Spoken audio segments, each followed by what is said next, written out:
Hi, I'm Amberly. Welcome back to Real Florida Magazine.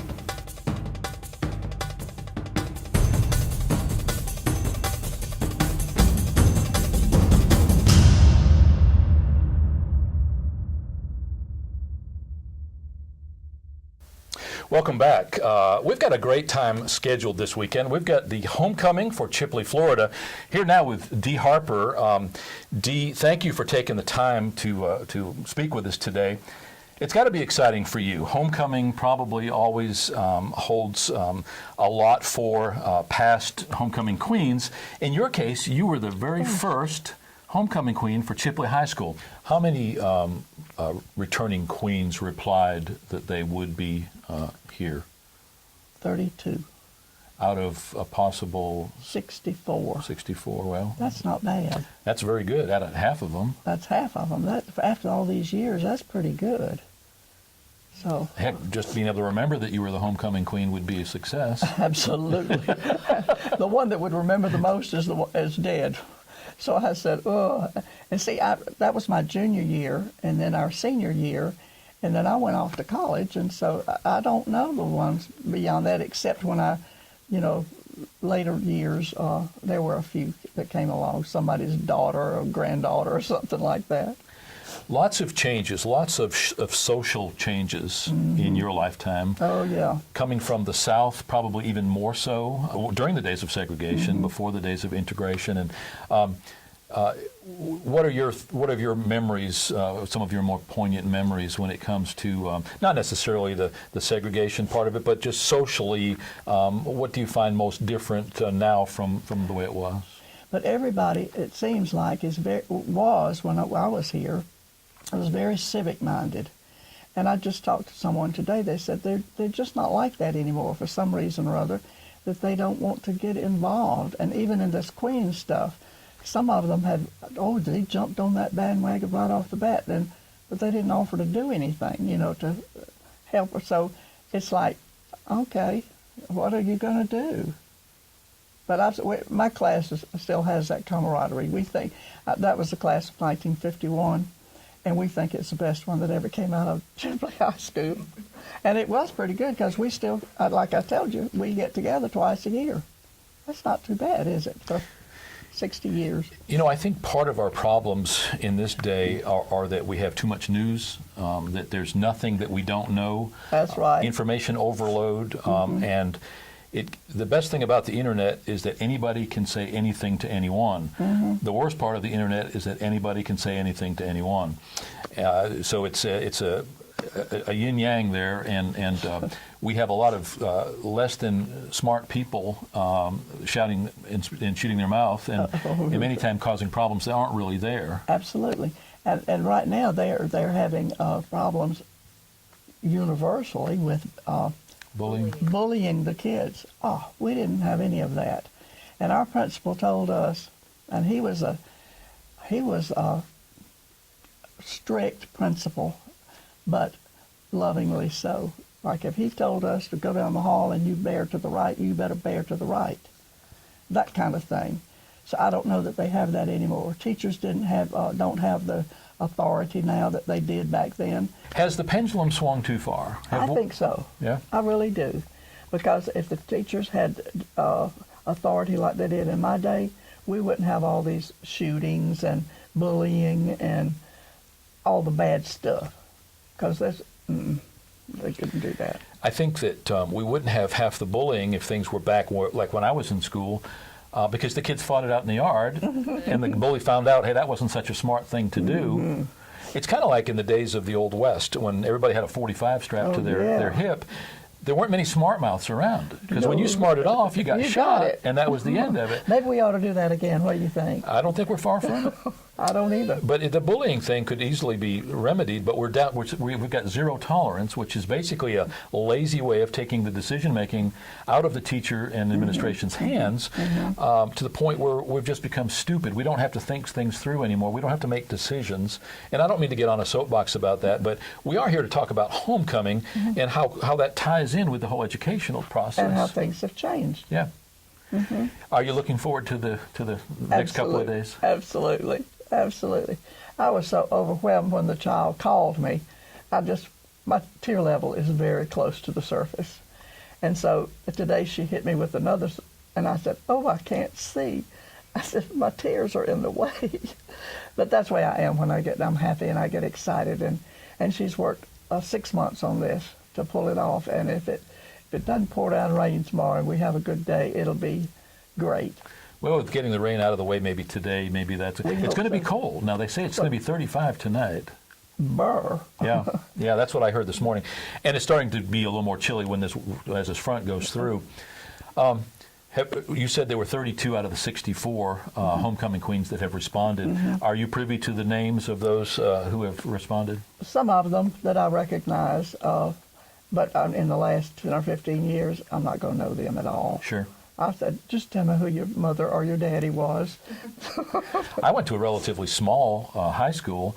I think there were 140 in the graduating class or something like that. And I really didn't socialize much with anybody more than a year or two older or younger than me. Oh, honey, there were only 60 in our class. And, of course, I'd come up with all of them from the first grade. So, and of course, we knew everybody. It was just really great. Where did you actually live during your high school days? Across the street from the high school. Okay. On in that Church Avenue. Uh-huh. Across the street. Now, they tore down the old school. Have you ever seen pictures of the old school? I have. Now, my mother graduated out of that high school, that old one.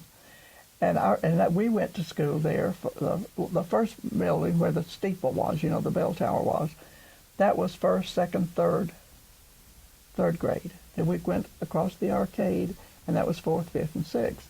And when you got through with the sixth grade, you got to go across the street.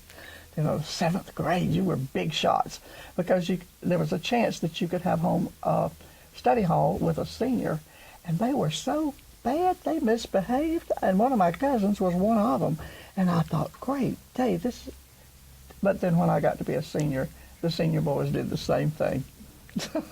It's funny, when you're 15, how old 18 looks. Oh, absolutely. And when you're 18, how old 30 looks. But mm-hmm. I think 80 is the new 60. I think so too. I like to think that. Well, we're living longer. When I was younger, 60 was an old man. It was, yeah. 40 was. Yeah. I said, well, I used to have a younger brother, but he passed me. My wife laughs that she's not getting older, she just has older children. That's right. Yeah. I said, well, when I grow up, I want to be just like my daughter. Oh. Dee, again, thank you so much for carving out the time today. I know that you didn't know what you were getting into, so part of that thank you, I guess I should be thanking your daughter. You should. But we appreciate you being a good sport. We appreciate you taking the time. I think that we've got another interview coming up right after yours, and you're probably going to be here to meet that person. And I understand that at this point it's been kept a secret so far. It has. I have no idea unless it's Santa Claus. Yeah. But this is going to be a fun weekend. Homecoming always is. I think so too, because you see people that you haven't seen in many years. And that's always fun. I love coming home and seeing all these people that I used to know. We went to lunch a while ago, and I started looking around. I'm thinking, there's bound to be somebody in here that I know. Not a soul. That you recognized. That's right. That I recognized. There might have been some in there that I knew, but they just don't look like they used to. Even though we live in Washington County and our business is in Chipley, we try to cover the other surrounding counties too. 2 weeks ago, we actually had the Bonifay, the Cottondale, and the Marietta homecoming all on the same day. Oh, wow! That was a crazy day. Absolutely. I hear somebody at the door, so the doorbell is now ringing. So I'm going to leave the camera run here so that we can maybe get your reaction. So well, I hope let me find out who's here. Martha. Oh, Martha.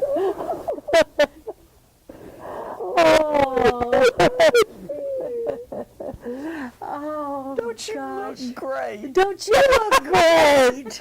You first of all, queen. Oh my gosh, Tim and Roger. Oh, so good to see you. Surprise. Hey, sweetheart. Oh, this is so fun. And that's great. This is the best. I have only tried for 40 years to pull this off, and it took my daughter to do it. Well, Martha, come sit down where you can. Yes. I tell you, all my friends and at home were just like, we want to see the video. You know, we want to.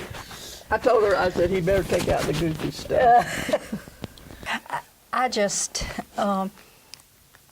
whenever I would tell my friends at home about what was happening, everybody would just go, I've never heard of that. What a neat idea. You know, everybody was just... That's the way mine are, the out-of-town ones. Yeah. One of them said, that's historic. No. I said, you're telling me. So she said she wants to hear all about it. I said, okay, I'll call you Saturday. When I get home, I'll tell you all about it. She just thought, and you know, you think about it. That's a long time ago. That's a long time ago. I said, I'm going to tell some of these queens, they weren't, half of them weren't even born when they started the first homecoming. Well, Really? and you were the first in 1949. That's right. So, I mean, it was just getting off the ground. Philip Roundtree was fresh from Tallahassee, and so he was gung-ho for the sports department in Chipley High School, and so he thought, why not homecoming? Because, you know, FSU makes a big deal about homecoming. Well, I was already telling Paul, our first one was really primitive, because they were, you know, they were practicing getting it well, in. you were having to invent the wheel. Absolutely, honey, absolutely. And so it got to turning, and so and they're still having it, and it's still wonderful. Don't you just love coming back to Chipley? I just love it. Well, I tell you, when I was telling one of my kids at home about it, they were like, are those people still alive? It's like, yes, they are, you know, but I mean, still. you got to tell them the one that you came to see was 80, or going to be. No, I can't believe This it. is my birthday celebration my daughter planned for me. Isn't that wonderful? Oh, what a gift. I've been talking about it for 40 years, and she's finally pulled it off for me. She called me 6 months ago, and she said, Mom, this is what I'm doing for your birthday. No questions asked, and no, because I gave up. I tried about 40 years ago to get them all together, and the principal told me, well, if it got done, you'd have to come do it.